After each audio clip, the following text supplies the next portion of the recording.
ৰাজ্যৰ বাটপথসমূহে এক ভয়ংকৰ ৰূপ ধাৰণ কৰিছে, মৰণ ফান্দত পৰিণত হৈছে ৰাজ্যৰ সকলো বাটপথ। আৰু মই বৰ্তমান উপস্থিত আছোঁ শিলচৰ মণিপুৰ সংযোগী ৰাষ্ট্ৰীয় ঘাইপথৰ লালপানী অঞ্চলত। আৰু আপোনালোকে দেখি আছে এই ৰাজপথৰ দৃশ্য, পুখুৰী সদৃশ এক গাঁতৰ সৃষ্টি হৈছে, প্ৰকাণ্ড পুখুৰী সদৃশ গাঁতৰ সৃষ্টি হৈছে ৰাজপথৰ মাজত। ফলত বহু দুৰ্ভোগ ভুগি আহিছে সাধাৰণ ৰাইজসহ পথচাৰীসকলে। আৰু আপোনালোকে দেখি আছে এইদৰেই ৰাজপথৰ মাজত প্ৰকাণ্ড গাঁতৰ সৃষ্টি হৈছে আৰু মৰণত ফৰণ দি বিভিন্ন যান বাহন চলাচল কৰিব লগা হৈছে।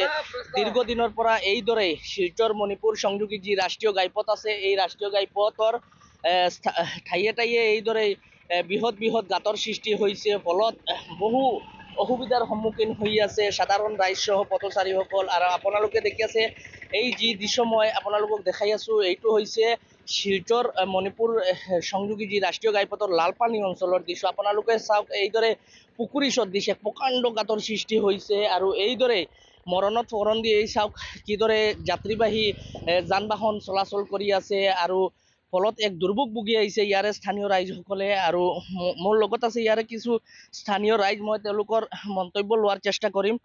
আচ্ছা দাদা, এই যে পথের অবস্থা, এটা কতদিন থেকে এইরকম বা কি অসুবিধা হয়?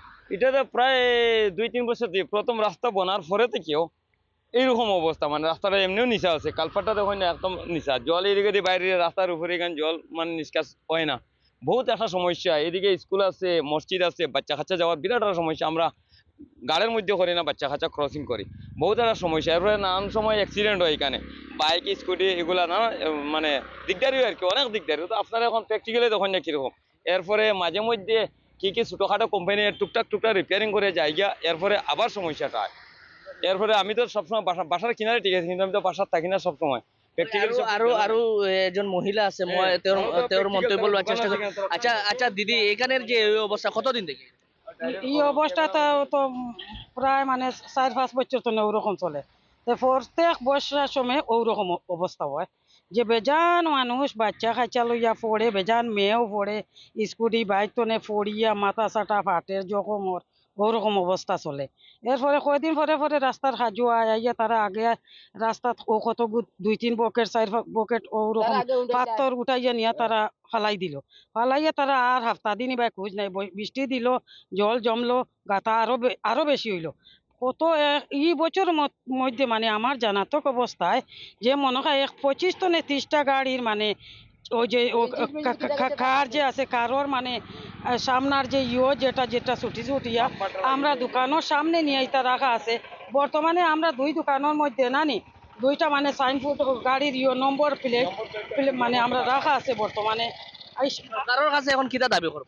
সরকারের কাছে ওটাও আমরা দাবি করতে চাইছি যে আমরা রাস্তাটা কিভাবে যে ওটা মানে সুন্দর হইতো, মানুষ কিভাবে মানে ভালো হালে চলাচল করতে, বাচ্চা স্কুল মসজিদ ইটা দেওয়াত আমরা বহুত একটা অসুবিধা। আমরা দোকানের দাঁড়িয়ে উঠিয়া অনেক বাচ্চা স্কুলে যাওয়া করেন মানে নিশ্চয়কৈ ইয়া আছিলে স্থানীয় ৰাইজৰ মন্তব্য। আপোনালোকে শুনিলে, তেওঁলোকৰ মাজতে ক্ষোভৰ সৃষ্টি হৈছে। মই পুনৰ এটা দৃশ্য দেখুৱাৰ চেষ্টা কৰিম। আপোনালোকে চাওক কি এক ভয়ংকৰ দৃশ্য ইয়াতে সৃষ্টি হৈছে, মৰণ ফান্দত পৰিণত হৈছে এই শিলচৰ মণিপুৰ সংযোগী যি ৰাষ্ট্ৰীয় ঘাইপথ, এই ৰাষ্ট্ৰীয় ঘাইপথ বৰ্তমান মৰণ ফান্দত পৰিণত হৈছে। ফলত ইয়াৰে স্থানীয় ৰাইজসকলে জানিবলৈ দিয়া মতে প্ৰতিদিনেই এই স্থানত বহু দুৰ্ঘটনা সংঘটিত হৈ থাকে। ইয়াতে এজন চালক আছে, মই তেওঁৰ মন্তব্য লোৱাৰ চেষ্টা কৰিম। দাদা, এই রাস্তার এই অবস্থা কি কইবা? রাস্তা তো বেশি খারাপ, বা রাস্তার মধ্যে তো বর্তমানে মাছ ধরা যায়, ওলা কন্ডিশন, আমার তো আওয়াজ যাওয়া তো বেজান দিকদারি হয়। তো দাবি করবা কিটা সরকারের কাছে আমরা আবেদন, ওটা রাস্তাটা তাড়াতাড়ি বনিবার লাগে। নিশ্চয়কৈ তেওঁলোকে ইয়াৰে যিসকল ভুক্তভোগী ৰাইজ আছে তেওঁলোকে চৰকাৰৰ দৃষ্টি আকৰ্ষণ কৰি দাবী উত্থাপন কৰিছে যাতে শীঘ্ৰেই এই যি ৰাষ্ট্ৰীয় ঘাইপথ আছে, শিলচৰ মণিপুৰ সংযোগী যি ৰাষ্ট্ৰীয় ঘাইপথ আছে, এই ৰাষ্ট্ৰীয় ঘাইপথৰ মেৰামতিৰ বাবে তেওঁলোকে দাবী উত্থাপন কৰিছে। আৰু বিভাগীয় গাফিলতিৰ বাবে এইদৰে জমৰ যন্ত্ৰণা ভুগি আহিছে ইয়াৰে স্থানীয় ৰাইজসকলে। আৰু ফলত মৰণ ফান্দত পৰিণত হৈছে শিলচৰ মণিপুৰ সংযোগী যি ৰাষ্ট্ৰীয় ঘাইপথ, এই ৰাষ্ট্ৰীয় ঘাইপথ বৰ্তমান মৰণ ফান্দত পৰিণত হৈছে।